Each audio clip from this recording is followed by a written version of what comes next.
Richie. Vinyl Richie. Hello everybody, it's Vinyl Richie here. I'm jumping on a thread. Dom saved me. I haven't been feeling it, man. I think I've made 2 videos in the last month. This being the second one.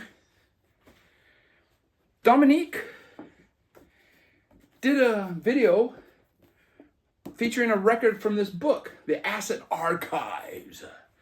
He featured Uba.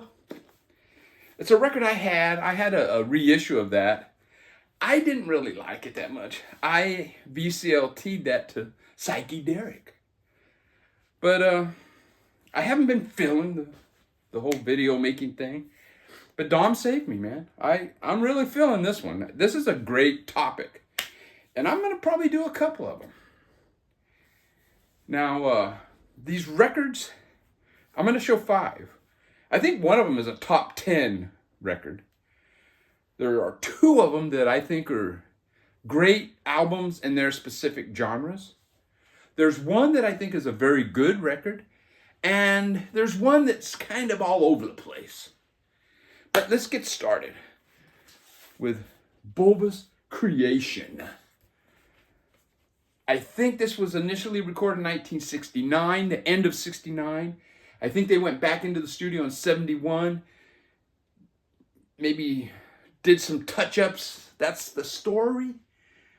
But I kind of don't think this whole thing was... It's obvious this whole thing wasn't recorded in 69 because the second song, Having a Good Time, is a cover, a 10 years after cover that wasn't released until like April of 1970. So they didn't record that in 69. But anyways, it starts off with End of the Page. This has a very raw, recorded live in the studio feel.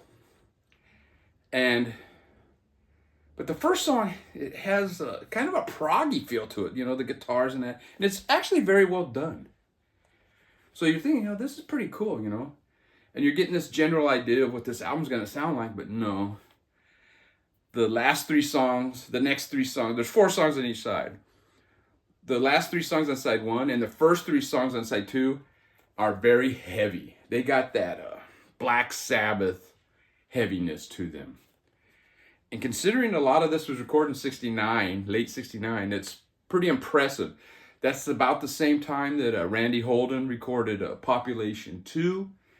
It's about the same time that Black Sabbath recorded their debut. Very heavy guitars. And I must say the vocalist is fantastic. He's got some great chops. But yeah, fantastic album. And it's got a very simple labels. And we're going to see what they say. The Acid Archive says about the record. All right. It's right here. And I want to thank Dominique for inspiring me to do this video. There's a picture of the album in the book. I tried to pick albums that they actually show. Okay, let's see. You Won't Remember Dying. Okay, it was released in 1994. And I believe a Numeral Group or whatever? I think they have reissued this, so I think you can get it. Okay, previously unreleased 1970 recordings of great jammy downer hard rock psych with an intense atmosphere, far out vocals, and only 1 weak cut. I don't think there's really any weak cuts. Maybe this Stormy Monday one. It's kind of a regular bluesy hard rock thing. Much like early Black Sabbath, this is fucked up teenage blues without any traditional blues structures. Lyrics deal with smack, nam, Satanism, and such. A merciless snapshot of the post-flower power era. In my opinion, among the very best of all the vintage stuff from Cavern Sound Studios in Missouri that has appeared and been released over the years. As intense and powerful as any 4-figure stoner hard rock LP, but with a more original vibe than the typical Grand Funk Railroad wannabes. The sleeve has the usual rockadelic obsession with heroin and death, which is well matched by the sounds inside. The band could not be located, hence the lack of info. Yeah, very good. Very good description, really. Highly recommend this. And like I said, I think it has been reissued. Now, the next one is also an original I've got. Apparently, somebody in Texas found a case of these in a barn or I don't know, something. But anyways, it's a Deerfield. And the name of the album is Neil Desperandum. I don't know. Not a very good album cover. This is the back. Now, this is a very good sounding album. This sounds like it was a studio recording as opposed to that other one. That other one was kind of like just live in the studio. This one you can tell there's some good vocals on it. Very good guitars. They do jam on some of the songs. They did release a live album, which I also picked up. And that one definitely jams more. There is like, I think one song that kind of has a country, that country rock vibe to it. But it's pretty good. It's actually better than Poco or something like that. The last song on side one is The Wanker. It's kind of like in that, I don't know, is it showboaty, dance hall, New Orleans style, ragtime, these bands, I don't know why they had to do that. The songs on the second side starts off where the first side, and after a while the songs, nothing really stands out like this is a catchy hit single. So it starts to wear a little thin, I listened to all these the last few days. And by the, middle of side two, you're kind of like, okay, man, side one would have been enough, But the last song is very surprisingly really heavy and, yeah, it ends with a bang. Let's put it that way. Deerfield. And I think they're from Texas, if I didn't say. And this is what the labels on that one look like. Hope you can see it. And that was recorded in 1971. Now this next one, man, 72. All these records are kind of like in the same period. I think the earliest one was 68, and this is the latest one, 72. And this one is a reissue. It's Neutral Spirits. And this is on Void Records. A label that some people kind of criticize. I really haven't had a problem with their records. This is fantastic, man. I forgot to read what it says about Deerfield, huh? Let's stick to the plan, Rich. Come on. Now, Deerfield, here it is here, little write-up. It doesn't have a picture. But I'll read what it says. Sorry. This is a solid LP. It's somewhere between acoustic West Coast rock and roll, period. It does have a West Coast feel. Beatles, especially George Harrison. The songwriting is strong and reasonably ambitious, including a well-realized cack-like suite on the part of side 2. The album has a fresh, summery feel to it, yes. Originals pressed on black vinyl in thick covers came with a clever insert, an envelope that has some of the song lyrics written into letter form. There's a limited retrospective release of 1972 live recording in Houston with 4 songs not on the LP. So yeah, pretty much, they kind of agree with what I said. Okay, back to Neutral Spirits. Now this one, like I said, came out in 72. This definitely has a different feel to it. And in some ways, out of all of these, it's my favorite. That, and probably the next one that I'm going to show. Although I love the Bulbarous Creation. You know, all these albums are really, really good. Unknown records. Now this, unlike those other ones, were more like the first one's like a stoner rock. The second one's like California hippie shit. This is more, it sounds like a cross between the Modern Lovers and Velvet Underground. And it's from 72. So there was a current of US bands that were doing that proto-punk stuff across the country, you know? And this is fantastic, man. Really good vocals. Really good guitars. Really kind of catchy songs. Some of them sound like the Velvet Underground could have done them. And there's one song on here. What is it? Look What You Done to Me. I lost my mind and I can't find my memory. Fantastic line. But yeah, this one here, I don't know if you can still find this on Void. I don't know. And I think I got one of the last copies from Void, actually. I mean, it says neutral on this side, and on this side, you can tell there was a sticker there, but it fell off. This is just written on with marker. And let's see what the Acid Archive says.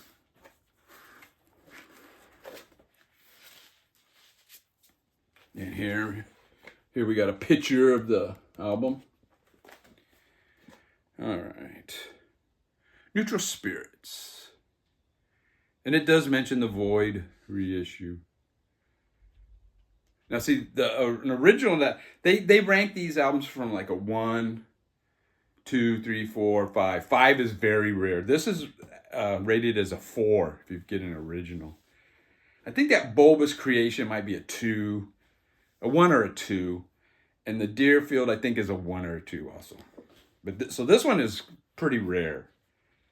Although it's been known for many years, the significance of this album hasn't been fully appreciated.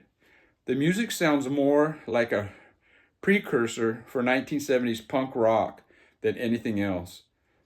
Unknown to most people to this day, dozens of local albums were made in the early 70s by kids who grew up on 60s radio, who were not hippies, and who performed short 3-chord songs with down-to-earth lyrics and classic garage band settings over Brit bombast and a SSW self-pity.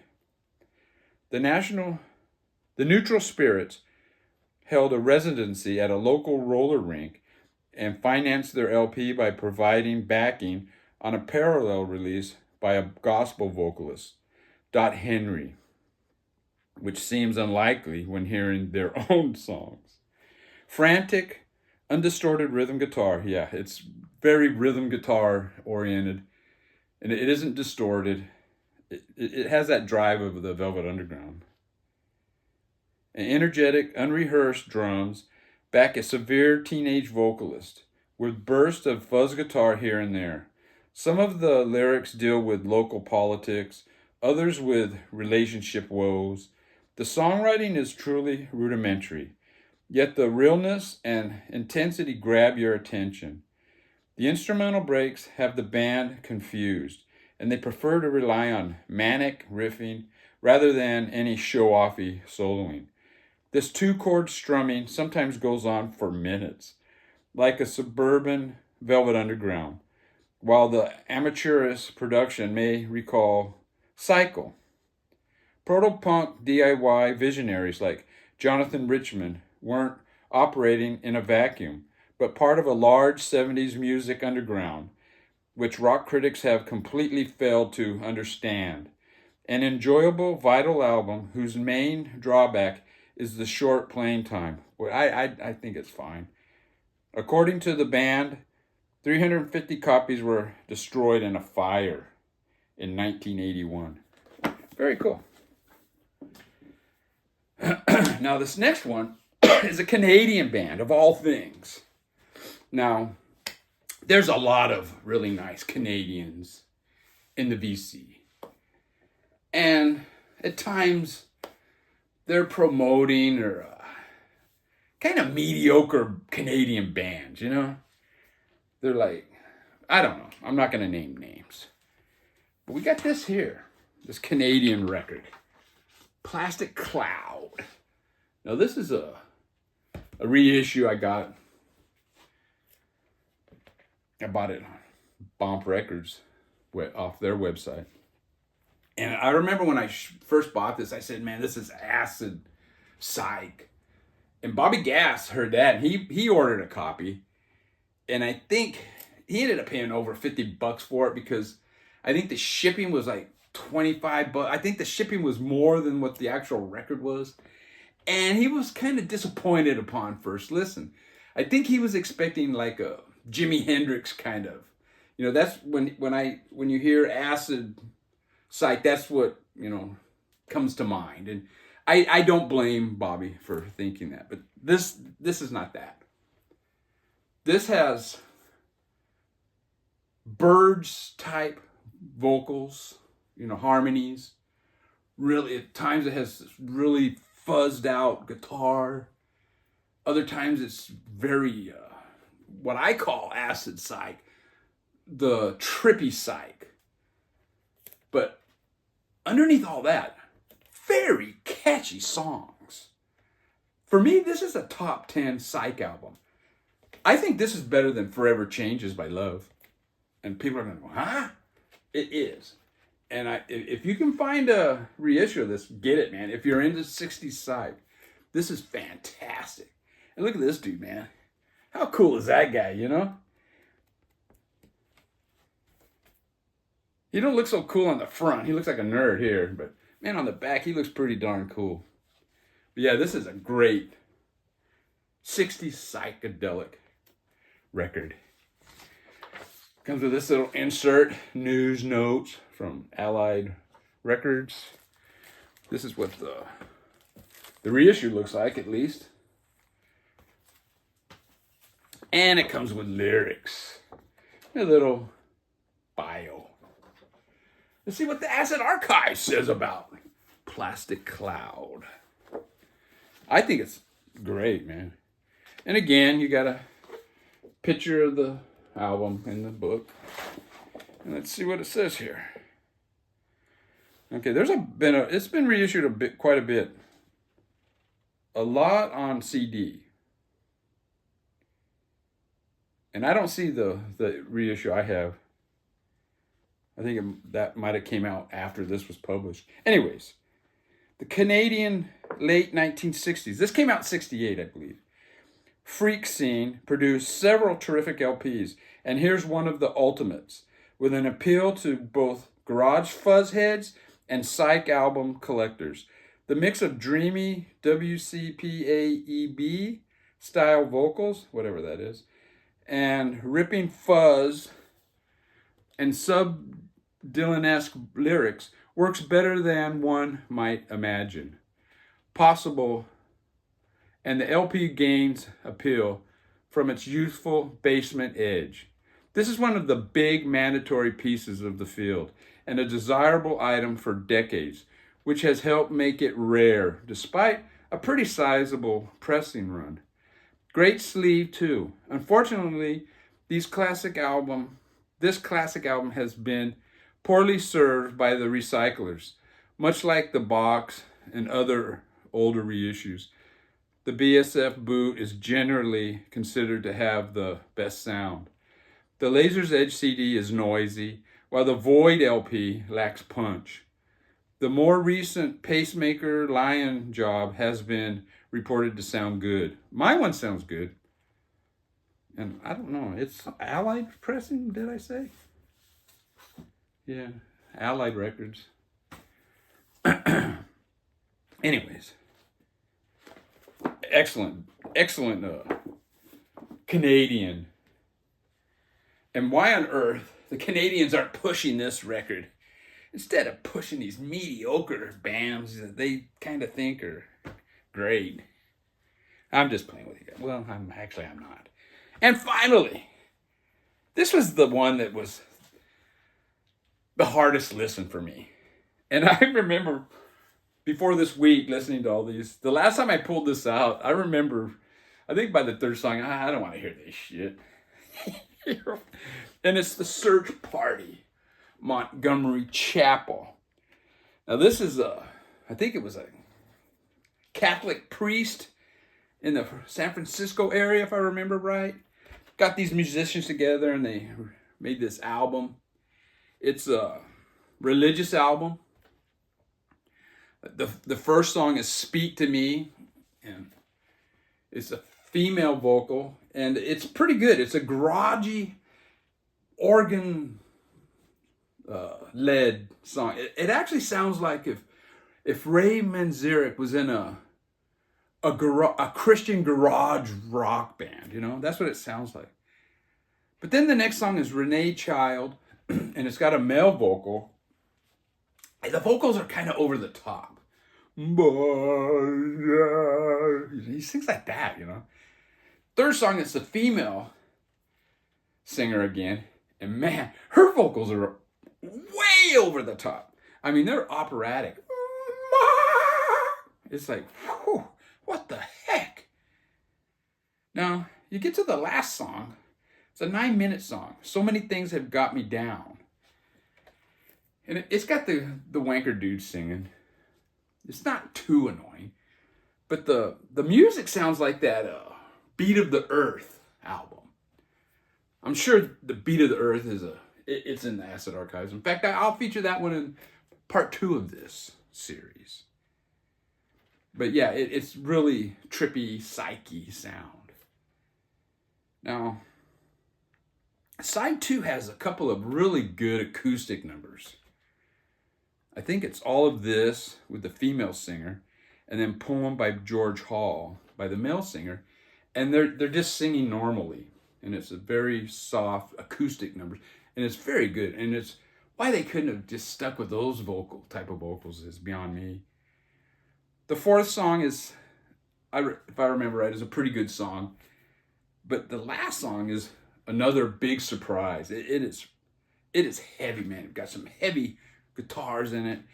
Then it goes to a quiet part. Then it gets into the heavy punch again, and this really ends on a high note. It's got its ups, and this definitely has its downs. And for me, the downs are the over-the-top vocals. But it's a cool album. This is the insert. That might be the priest right there. Oh, it even opens up. Yeah, it's a pretty interesting record. And this is another reissue. Most of the records I have that are in our Acid Archives are reissues. Pretty cool label, actually. Pretty professional looking label, you know, compared to some of these others. And let's see what the Acid Archive says. And here we go. Here's a picture of the record. Search Party. And it's had a few, even Void Records released this one too. One of the more notable discoveries of the 1990s, Montgomery Chapel is a primitive Christian folk rock LP, which isn't great all through, but hits some truly unique moods and sounds on about 2/3 of the tracks. Obviously inspired by the West Coast psychedelic sounds of the era, the Search Party take compositions by their mentor, a Catholic middle-aged priest, and turn them into primitive California garage folk rock and psych with fuzz leaves and raw vocals. Most Christian folk rock LPs suffer from still having one foot left in Sunday school, but these youngsters, a young garage band recruited by the Reverend to carry forth his spiritual message, have definitely broken through to the other side. Side 1 ends with an unparalleled 9-minute downer folk rock excursion with heavy soul-searching lyrics that alone makes Montgomery Chapel worth checking out. But beware, the album is crude. Even the female vocalist has a strange edge. It is under-rehearsed confessions from a basement music emporium. All reissues are vinyl sourced, and only the Void and Merry-Go issues are authorized. I don't know, what label is this? I think this is this says Century. I think this is a pretty recent. But anyways, that's my dive. Thank you, Dom. I'll leave a link to Dom's video. And I hope this didn't go on too long. But I wanted to cover 5 albums from this. And I'm going to call this part 1 because I think I'm going to do this again. I really enjoyed pulling these records out and listening to them. Take care, everybody. And sharing. Yeah, sharing.